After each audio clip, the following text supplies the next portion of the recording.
Hola, hoy quiero hablar de este libro que se llama La Odisea, atribuido al poeta griego Homero. Viene una versión ilustrada de papel gouache de colección Fractales.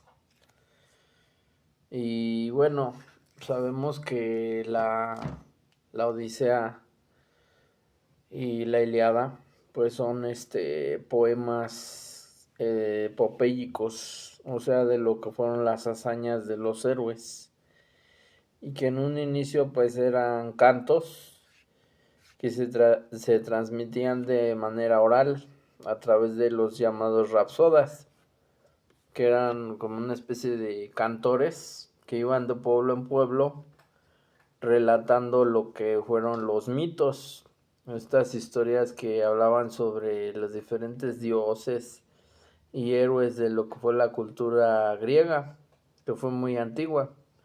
Incluso se data de aproximadamente desde el siglo X antes de Cristo, que ya existían los mitos griegos, antes de lo que fue la época clásica, que fue en el 300. Incluso más, todavía más antiguo que el siglo X. La cuestión aquí es de que, bueno, no existe un consenso muy exacto sobre si se pueden atribuir a una sola persona estos cantos. Se han hecho estudios y supuestamente por el estilo que se maneja, se ha dicho que sí pertenecen a un autor, pero fueron recopilándose a lo largo de varios periodos y conformaron lo que fueron los poemas epopélicos que conocemos como la Ilíada y la Odisea, que se basan mucho en parte en lo que fue la historia y en parte pues tiene mucho de fantasía, de lo que fue la guerra de Troya con los aqueos o con los griegos, que está principalmente representado en lo que fue la Ilíada, que ya conocemos que fue proyectado en cine como Caballo de Troya, donde sabemos que Aquiles pues es uno de los protagonistas, que era un guerrero. Y ya en la Odisea se habla sobre el regreso de los soldados que habían luchado en la batalla de Troya, que habían vencido, y todas las vicisitudes que se dieron después de el regreso a sus tierras. En este caso específicamente que nos hablan sobre el héroe que es Odiseo o que es Ulises, que es el mismo, en su regreso a Ítaca, que era su lugar de origen. Pero bueno, aquí el punto es de que quiero dar una opinión sobre la película, porque realmente nada más lo voy a mencionar en la forma en la que yo lo percibí o lo sentí en el cine. Bueno, en primera instancia son casi 3 horas, 2 horas y media a tres. En lo que al principio, pues, como tienes que informar al público de lo que es la historia, se basa mucho en los diálogos al principio. Entonces, prácticamente te están dando información de todo lo que, quién es quién y cuál es la historia y todo el contexto, podría decirse, ¿no? En algunos diálogos. Entonces, de alguna forma, al principio, pues sí se torna un poco tedioso. Pero después de la media hora, ya cuando empieza, como quien dice, la representación de lo que son las escenas de lo que son los viajes de Ulises, pues ya se va poniendo emocionante. Pero lo que también me llamó la atención aquí fue que este director, que fue Christopher Nolan, le dio un significado no nada más de representación exacta de lo que es la historia, sino que le da un trasfondo psicológico e incluso hasta filosófico. Es que sabemos que ya de por sí la historia tenía un significado filosófico, ya que dentro de lo que son sus personajes o de algunas situaciones se representan ciertos valores o ciertos aspectos, se podría decir, filosóficos o psicológicos, que son muy interesantes y que han sido estudiados desde la filosofía y desde la psicología profunda. Y creo que ese sentido es el que retoma este director. Lo sentí bastante psicológica, digamos que su interpretación de lo que fue la obra, ¿no? En este aspecto, me llamaron la atención algunas escenas que voy a mencionar. En primera instancia, bueno, sabemos que el regreso a Ítaca se puede entender como una especie de metáfora de lo que es el viaje del alma, dentro de lo que es todos los obstáculos y las vicisitudes que debe de pasar para poder encontrarse consigo misma. O sea, está representando, se podría decir, la búsqueda de nuestra propia esencia, se podría decir, y de todas las luchas que tenemos que vivir a consecuencia de nuestras decisiones, pero no nada más eso, sino también de lo que es el destino. Aquí hay una parte muy interesante porque en este personaje se representa también el voluntarismo, o sea que la figura de Ulises se puede decir que representa un intento porque el ser humano se pueda imponer su voluntad por encima de lo que los griegos llamaban el destino, ya que Ulises también representa lo que es la astucia, lo que es la terquedad, el permanecer en su voluntad, incluso en contra de lo que los dioses dictan. Lo vemos a lo largo de la película que eso es muy empecinado, porque siempre trata de lograr sus objetivos. Es un ser muy racional y muy determinado y también muy astuto. Utiliza la inteligencia para triunfar más que la fuerza. A diferencia de Aquiles, que representa lo que es la ira y lo que es la fuerza, ¿no? O sea, como quien dice la fuerza bruta, ¿no? Por encima de la inteligencia. Y aquí es al revés, como que es un intento de la inteligencia por dominar, se podría decir, la realidad.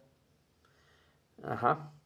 Pero esto al final de cuentas conlleva un castigo, porque vemos cómo a lo largo de la película pues se va sumiendo en una serie de dificultades que también terminan siendo el producto de su necedad. Y eso lo vemos al final de la película cuando una de sus, se puede decir, de sus guías espirituales, que en este caso creo que al parecer es representación de Atenea, que es como una especie de ángel que tiene él en toda la película, él como que lo está aconsejando y al final le dice, ya por favor deja de querer controlarlo todo, por una vez en tu vida déjate, digamos, arrastrar por lo que es el destino. Y si vas a llegar a salvo, vas a llegar. No te resistas, ¿no? Y está bonita esa escena porque es cuando ya lo ponen así como en un tronco y lo avientan al mar. Y le dice, creo que no sé si es Atenea o es Calipso, que también fue pues una protectora, también una maga, hasta cierto punto una bruja, que también lo protegió durante 7 años y lo mantuvo, se podría decir, fuera de su realidad, porque lo alimentaba con la flor de loto, que supuestamente también lo hacía olvidar su pasado, para que no sufriera, porque también ella, por quererlo retener, como que siempre le daba, lo alimentaba con esa flor que lo hacía olvidar. Y también es una metáfora muy bonita porque nos habla de que el sufrimiento viene muchas veces de lo que es la memoria. El recordar tiempos pasados hayan sido mejores nos duele porque ahora ya no los tenemos. Pero también cuando hubo tiempos difíciles, también sufrimos al recordarlos por los sufrimientos que tuvimos en esos momentos, ¿no? Y cuando recordamos también las personas que estuvieron y que ya no están, el confrontar la pérdida siempre es doloroso y conlleva un pesar. Y el hecho de poder olvidar un poco nuestro pasado, pues también es una especie de bálsamo para el alma. Entonces, hay una metáfora muy bonita ahí, de que solamente así ella lo empieza como a sanar de todo su dolor y de todo lo que había dejado atrás, que era precisamente su familia, ¿no? Pero fíjate que también ahí hay algo interesante. Le dice, por más que comas de la flor, no puedes perder tu esencia, ni quién eres. Y muy en el fondo de ti está se puede decir que está el recuerdo inconsciente de lo que tú dejaste atrás, ¿no? Y tenía él como la intuición o el presentimiento de que tenía que algo tenía que hacer y tenía que salir de allí, ¿no?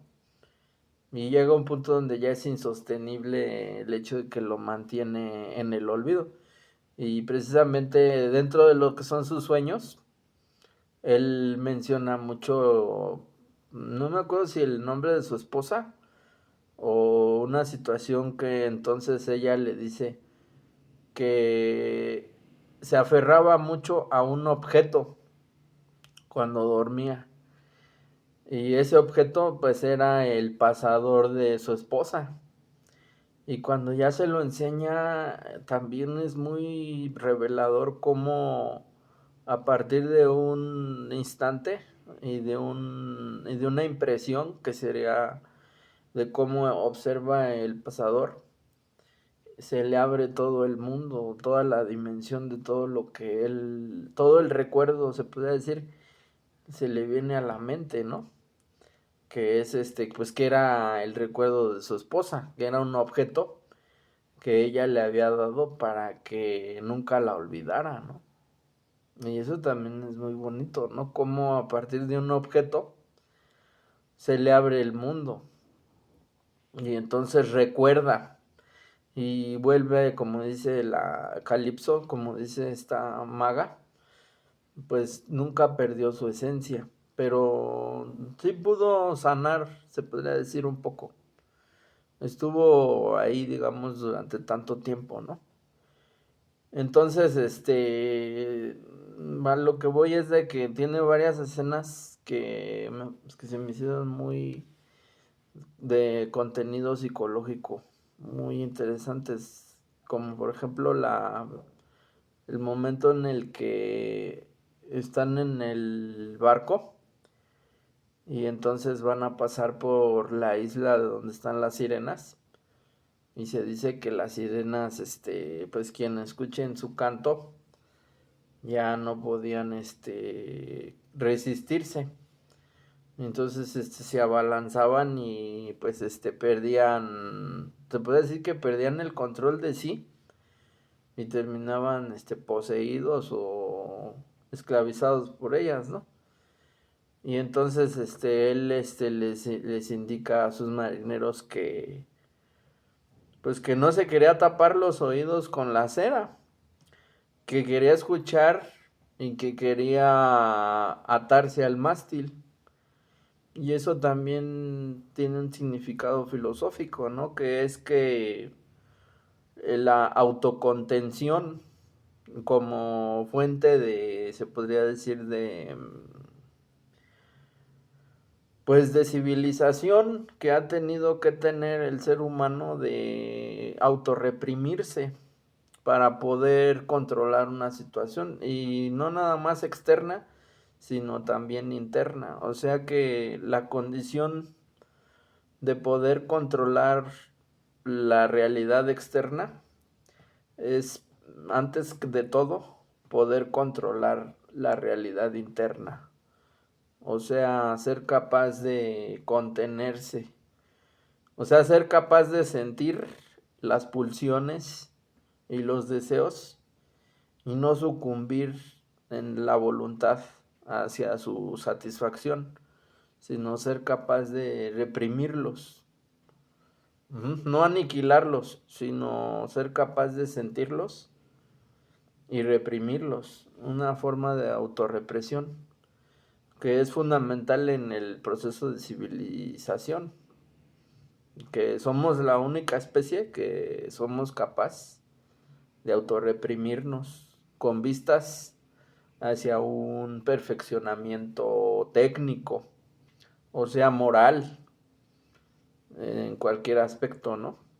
De poder controlar nuestros impulsos, aunque sigamos teniéndolos. Y esa escena creo que es de las que más, pues más memorables, porque también lo resolvió de una forma magistral el hecho de que yo pensaba que lo iba a poner el estruendo de las sirenas y todo, y no. Fue muy, creativo porque se supone que uno de los marineros tenía los tapones de cera. Y entonces como que te ponen el audio como si tú fueras el marinero que está con los oídos tapados. Y entonces haz de cuenta que ya estás viendo a Ulises atado en el mástil y nada más ves el sufrimiento que le causa el sonido de las sirenas. Y nada más con su pura expresión de su rostro transmite muchísimas emociones. Y luego aparte de eso hay como una especie como de musiquita o como de sonido, así como arcaicos, no sé qué instrumento es, así como de trance, que aparece en varias escenas de la película y forman una combinación perfecta. Y luego todavía, por si no fuera mucho, hay una frase que dicen en ese momento que es así brutal porque dice, no sé si está en el libro, creo que es que esa frase no está en el libro. Por eso digo de que le dio una interpretación psicológica muy interesante, porque en ese momento dicen una frase, no sé si él la dice o quién, pero es como una voz en off que te dice, es que ese sonido es como todo lo que hubieras deseado, pero que en un instante después se convierte en todo lo que deseas nunca haber deseado. O sea, como que allí hay una especie como de combinación entre lo que es el deseo y que viene acompañado de sufrimiento. Como que tiene una especie como de connotación, se podría decir, de lo que es de lo que son las pulsiones más, pues más arraigadas en el ámbito del inconsciente, ¿no? Pero que a su vez ya no hay una diferenciación entre lo que es placentero y lo que es doloroso. Bueno, a mí me dio esa impresión. Y entonces dice eso, ¿no? De que es todo lo que deseaste, pero lo que también nunca hubieras querido haber deseado. Como que se combina esa angustia con ese deseo incontrolable o insoportable. O sea que tanto placer sería destructivo, se puede decir, que el deseo no puede ser ilimitado, sino que la base de lo que es el equilibrio se basa precisamente en una especie de balanza entre lo que es el placer y lo que es el dolor. O sea que necesitamos una fuerte dosis de represión externa, interna, para poder funcionar. Porque también ahí está en juego lo que es la funcionalidad. Que si nosotros dejamos rienda suelta a lo que son se puede decir, nuestras más bajas pasiones, en primera instancia sería insoportable. En vez de placer se convertiría en un tormento, podría decir, en una esclavitud. Pero también eso haría que fuéramos antifuncionales. Ujú. O sea, perderíamos toda la noción de lo que es lo racional y lo que es lo útil y lo eficiente. Ujú. Sería un derroche, se puede decir, orgiástico, incontrolable, ¿no? Y eso ni siquiera en los animales, pues lo podemos ver. Al contrario, también los animales vemos que tienen su modo de autorregulación, ya sea por ellos mismos o por su propio cuerpo, que también les marca un límite,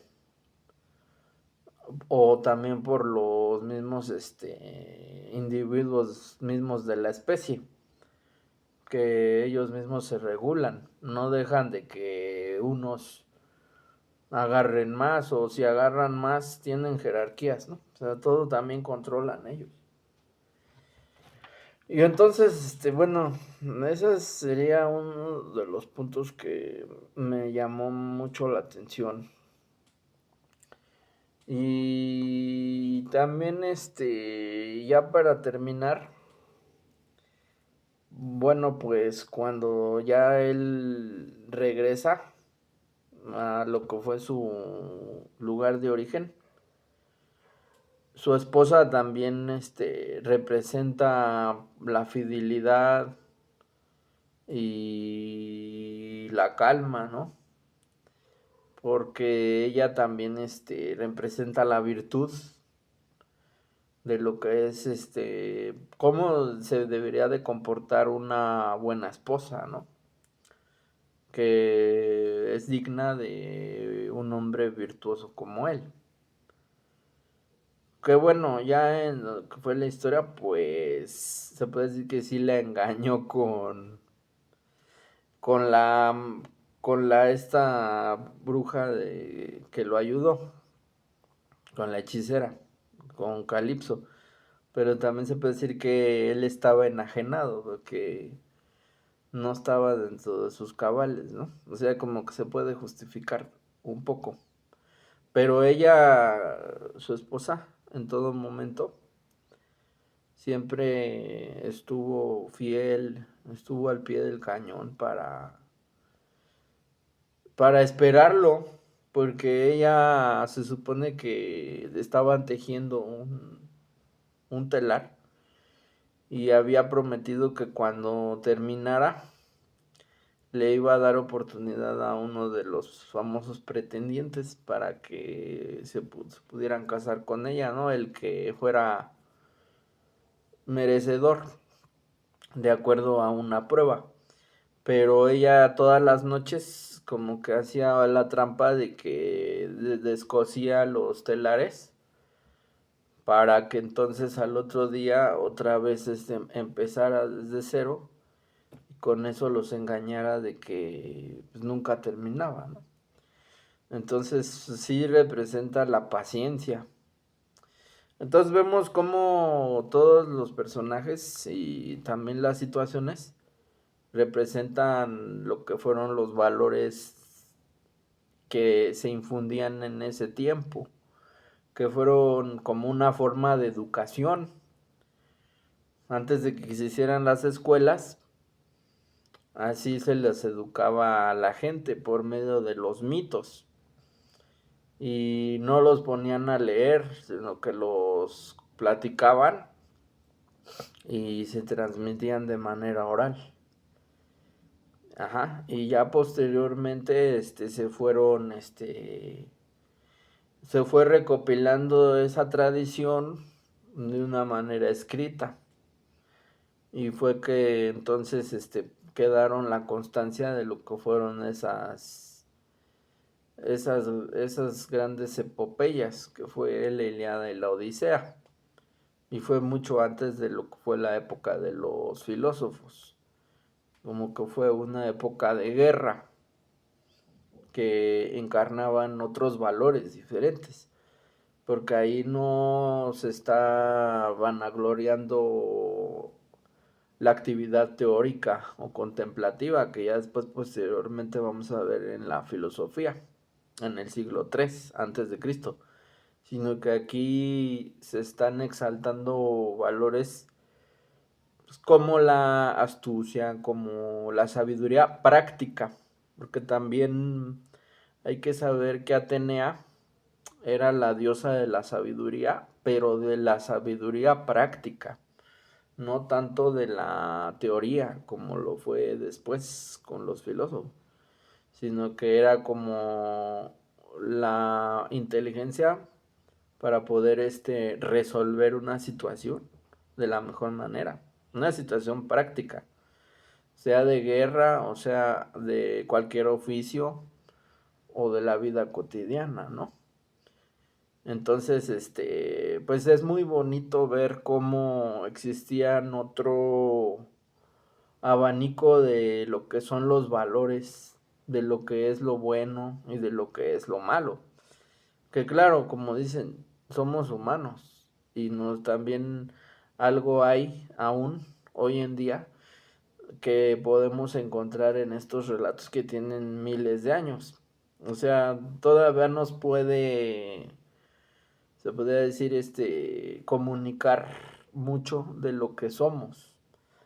Pero en otro aspecto, pues también podemos ver la diferencia que hay en este tipo de moralidad en relación a lo que nosotros conocemos como la cultura judeocristiana y los valores judeocristianos de lo que es la piedad y todo esto.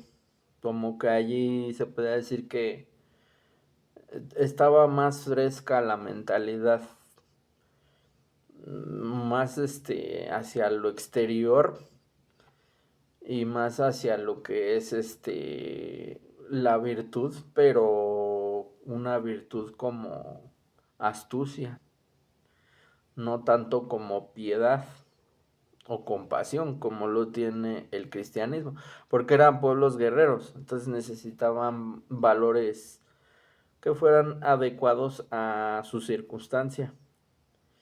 Y siempre va a ser muy iluminador el, el cómo los griegos pues fueron un parteaguas de lo que es la cultura occidental. O sea, la cultura occidental se puede decir que no solamente abreva de lo que es el cristianismo, sino también mucho de los valores y de las actitudes del hombre occidental vienen de la cultura griega, que se puede decir que es la cuna de Occidente, y no solo de la época filosófica, sino que viene de una época más antigua. Ajá. Entonces, pues nos dicen muchas cosas estos relatos y este tipo de películas. Ya para terminar, quería mencionar la utilización que hace este director de algunos recursos, como lo fue la inclusión de algunos personajes que representan algunos estereotipos, como lo que fue uno de los personajes que es Cinesius, creo, no me acuerdo cómo se llama, pero que fue uno de los soldados que ayudaron a meter el caballo en Troya y que a su vez también pues fue conocido de Ulises y que es representado por que llaman actor trans. Y por otra parte también la caracterización que hacen de Helena de Troya, que sale en uno de los en una de las escenas como una mujer de color negro, o sea, una negra pues. Y también la figura de Atenea, que también la representan como si fuera una mujer pues apiñonada, así como si fuera, no tanto en el estilo clásico de representarlo como si fueran pues totalmente blancos y así muy hermosos, ¿no? Sino que le dieron otra, digamos que otro enfoque. Y de esto yo lo único que quería opinar es que me parece una decisión totalmente adecuada. ¿Por qué? Porque en primera instancia estamos hablando de un mito. No estamos hablando de un acontecimiento totalmente histórico. O sea, aquí se mezcla mucho lo que es la historia de esos pueblos con lo que es la ficción. Entonces no podemos basarnos en un personaje y pensar que ese personaje era de cierta forma. Primero porque creo que ni siquiera hay una seguridad de que esos personajes hayan sido con ciertas características físicas. Ujú. Y segundo, pues no está descartado de que hayan habido mujeres de color, porque también los griegos, la idea de que los griegos son blancos y así digamos, ahora sí que la idea de que tienen perfiles perfectos, simétricos y todo eso. Primero, si nos basamos en lo que son las esculturas, debemos de tener en cuenta que esas esculturas es una idealización que ellos mismos hacían de lo que era un ideal, que no está representando a las personas comunes y corrientes, sino que están tratando de perfilar un modelo de cómo querían que fueran. Segundo, si esas esculturas están blancas, no es porque ellos estuvieran exaltando la blanquitud, sino que esas esculturas se supone estaban iluminadas, o sea que estaban coloreadas, pero que con el paso del tiempo se fueron desgastando y entonces terminaron así, blancas, que se ven más estéticas, eso sí es cierto, porque han pasado simulaciones de cómo se veían y la verdad es de que se ven mejor sin color que todas coloreadas. Pero bueno, ese sería otro punto. Y tercero es que también hay que entender que los pueblos griegos son pueblos mediterráneos que tuvieron contacto con muchos pueblos de Oriente. Ajá. Y entonces, pues hubo una mezcla también en cuanto a lo que fueron las razas. O sea, yo dudo mucho que se haya mantenido así como un hermetismo racial de lo que fue nada más un cierto fenotipo, sino que eran pueblos muy variados, que sí estaban bajo un sistema común, pero no como tal hay un solo, digamos, fenotipo de lo que son los griegos. De hecho, ni siquiera se llamaban los griegos en ese entonces. Eran de los helénicos, porque se decían que venían de Helena y compartían el idioma y cierta cultura, pero también tenían cierta independencia y cada uno de esos pueblos tenía diferentes costumbres y también contacto con otras poblaciones que eran de Oriente. Entonces no es descabellado de que dentro de lo que fueron los griegos existan mujeres negras. Claro, es una exageración pensar que una mujer de color haya sido la causa de lo que fue la guerra de Troya. O sea, que hablan de que Helena de Troya pues es muy hermosa. Pero ¿por qué asociamos la idea de que es muy hermosa con que tiene que ser a fuerzas blanca? Eso ya fue producto de cómo la cultura norteamericana y también europea han modernizado la antigüedad. Ajá. O sea, el estereotipo que tenemos de que los griegos son blancos y son hermosos es una invención de lo que fue la modernidad. Ujú. Sobre todo en el romanticismo alemán. Y que sabemos, el romanticismo alemán, eh, estéticamente, pues cuáles fueron sus derroteros. De tal manera de que terminaron precisamente creando el estereotipo de lo que es la cultura aria y de lo que fueron los nazis. Ujú. Que se quieren basar mucho en lo que fue una idealización que hicieron de lo que son los griegos. Ujú. Entonces, ya de entrada es una forma estereotipada de lo que fue algo totalmente más variado, no como ellos quisieron verlo. Entonces ahora el hecho de revertir esos estereotipos que ya de entrada fueron forzados, pues es una forma de regresar un poco a una posible naturalidad más orgánica de lo que es la cultura y la sociedad. Ujú.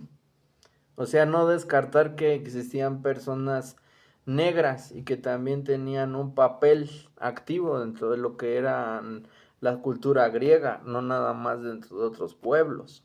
Claro, aquí lo exagera porque la pone como si fuera la reina, ¿no? A lo mejor eso sí está más exagerado. Pero otra cosa, aquí también quería defender. Es una adaptación libre primero de un mito que ni siquiera es histórico, se puede decir, es un texto histórico en toda la extensión de la palabra. O sea, de entrada en la Odisea no es un tratado de historia.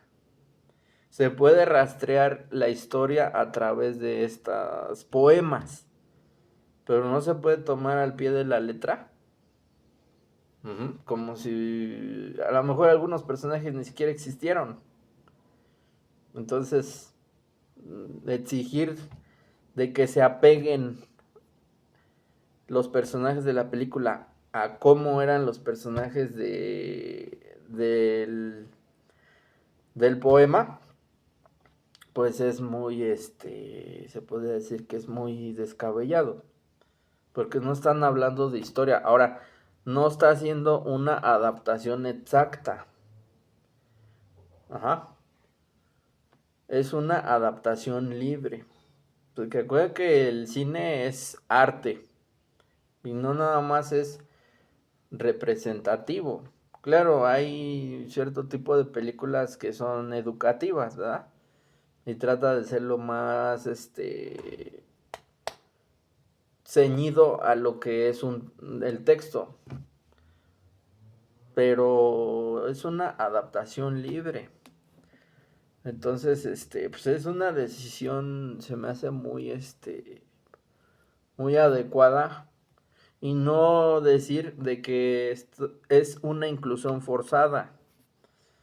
Porque forzado es el estereotipo que se ha hecho durante cientos de años o decenas de años, no sé.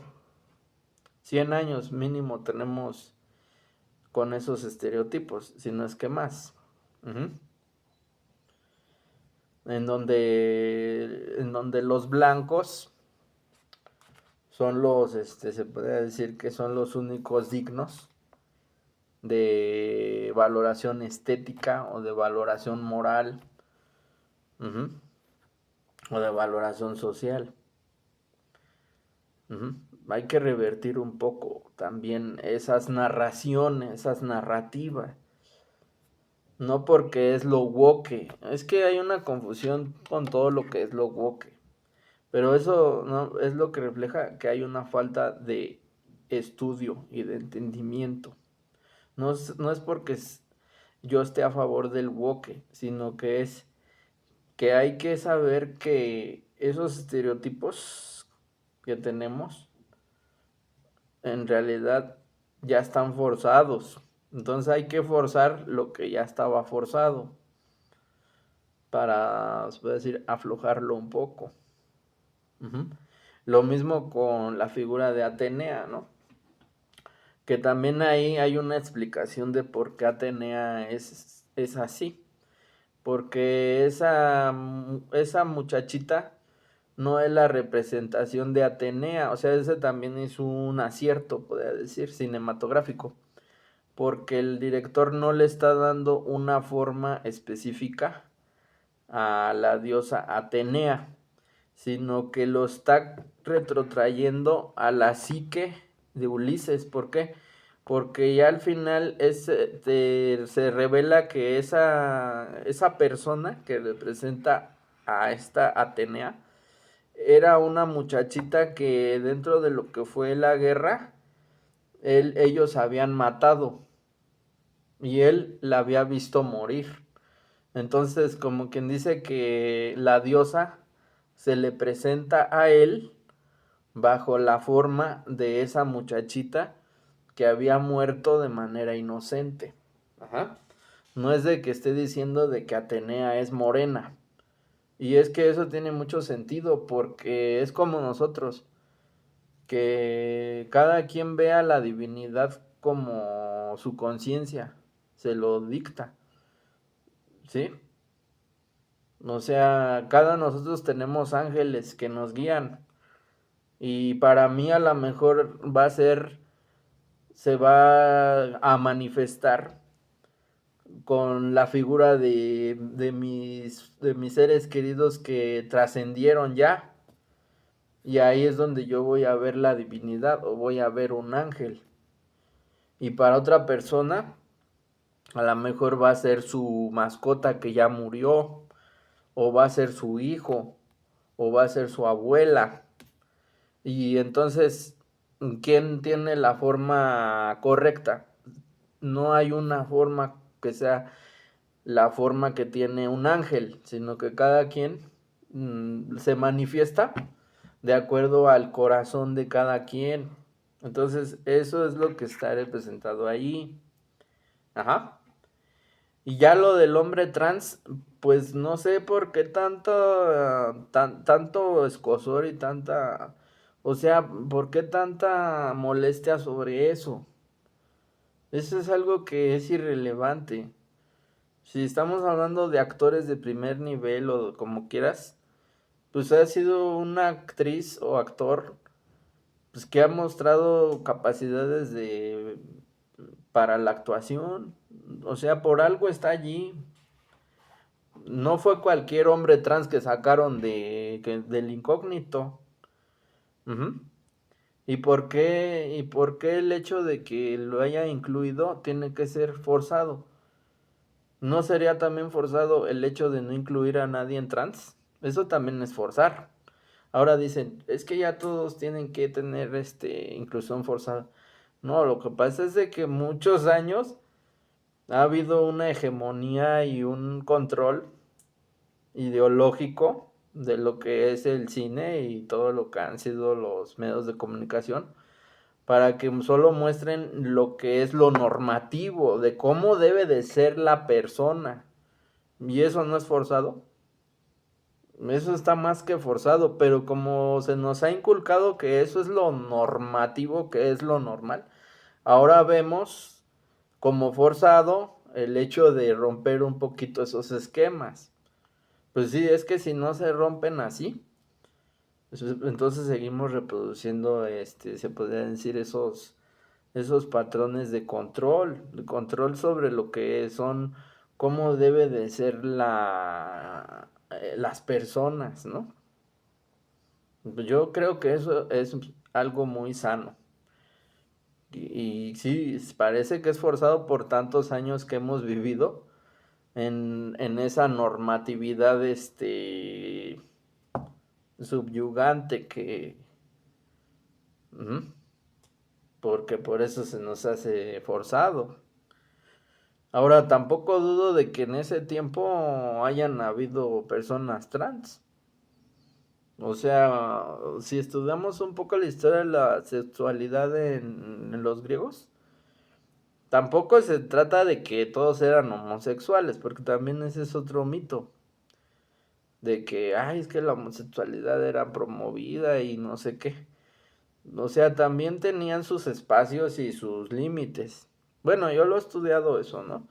Se tenían los gimnasios y se practicaba la efebía, en donde jóvenes se juntaban con hombres más grandes y entonces tenían le daban sus favores, puede decirse, sexuales, a cambio de cierta, digamos, formación o de cierto acompañamiento que les daban los más grandes, que tenían más experiencia en varios campos, y entonces los agarraban como si fueran discípulos, podría decirse, ¿no? Pero nada más en ciertos lugares. Ya saliendo de allí, los hombres tenían que seguir cumpliendo su papel de hombres heterosexuales y normativos. O sea que, ¿por qué? Porque era una sociedad funcional. Funcionaba muy bien. Entonces también le permitían ciertas, puedo decir, ciertas libertades. Y no lo tenían tan satanizado, podría decir. Es que ahí es otro de los aspectos positivos de que todavía no pegaba el cristianismo, que no estaba tan satanizada la sexualidad y por lo tanto la homosexualidad tampoco es de que se promovía, no, pero tampoco es de que se condenaba como si fuera un pecado. O sea, la idea de pecado todavía no está en la mentalidad griega. Está la idea de la hibris, que es la desmesura. Ujú. O sea, soberbia para con los dioses, que es lo que tiene Odiseo, por ejemplo, ¿no? Que él no le importa y desobedece y ya ves que Poseidón se enoja porque acuchilla a uno de los cíclopes que era hijo de Poseidón, creo. Ujú. Y en la historia escrita también reclama mucho, ¿no? De que de que por qué lo castigaban y todo, o sea, como que era muy rebelde, podría decir, ¿no? Como que no se sometía a lo que es la voluntad de los dioses. Y por eso lo traían arrastrando tantos años en el mar, hasta que no tuvo un acto de humildad, de decir, bueno, ya no, yo no soy nadie, ¿no? Entonces ese era el mayor pecado para los griegos, el hibris, la desmesura. Y lo mismo en la sexualidad. O sea, una sexualidad se podría decir equilibrada, se podían permitir ciertas libertades. No lo veían como algo condenatorio. Mientras no, se puede decir que no perturbaba el orden social y tuvieran ciertos lugares, pues la homosexualidad siempre ha existido. No sé de qué se espantan hoy de que todo es forzado. Lo que pasa es de que antes estaba más controlado. O sea, pero es que vamos a culturas, es lo que estoy diciendo. Si ya nos vamos a lo que fue el cristianismo, pues ya ahí sí, para que veas. Ahí sí ya estaba totalmente condenado, denegado. O sea, pues sí, como que lo condenaban a lo que es lo clandestino, ¿no? Y luego todavía súmale la culpa, ajá, que atormentaron a las conciencias durante miles de años y todavía hasta la fecha venimos cargando toda esa culpa que nos dio el cristianismo. Ujú. O sea, sentimos culpa por el deseo sexual, que puede ser múltiple, que puede ser variado. ¿Por qué tiene que ser? Si es de una forma, pues está bien, pero si es de otra forma, ¿por qué se tienen que sentir mal? ¿No? Y entonces, los griegos